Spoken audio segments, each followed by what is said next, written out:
Omako jodak ma Kapsinendet e ward ma Angata Barikoi e kachungot bura ma Transmara East kaluwore kod nek ma jal moro manochiel gi magina gi jonjore mapok oyangi. Jonjorego nolal gi dhok maromo 29. Kara kamano e tudruok ma kanyakla, obila makedo gi kuo jamni, jolweny ma Kenya kod Tanzania ka gikonyore gi jodak ma gwengego noduoko dhok ma kamago ka sani jogweng'no okwayo sirikal mondo jiw arita makare kendo gimany duoko mosiko ewi ywaruok mar lo ma alworano.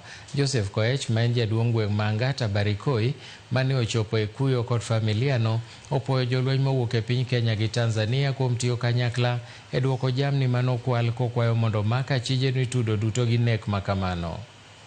Umetusaidia sana, askari wako umetusaidia, lakini Angata hii ni ya watu gani?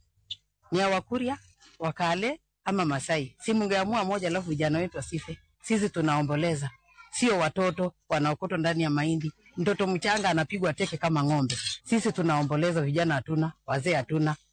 Inayofuata ni gani? Murkomen aje atuambie. Hizo ni maneno lazima serikali akiwa mwenyekiti ni president aingilie kati na afuatilie, na watu ya ngao, watu ya defense, watu ya police awe pamoja. Na ninasema pole kwa family na watu wa Angata kwa ujumla. Ninasema asante kwa security vile walifuata ng'ombe mpaka wakarudisha ng'ombe 30. Hiyo kisa tunalaani tukiwa watumishi wa Mungu. Hatutakubaliana na ile wizi wa kutumia nguvu, na serikali wanatazama saa 7 ya mchana, watu wakitazama kila kitu.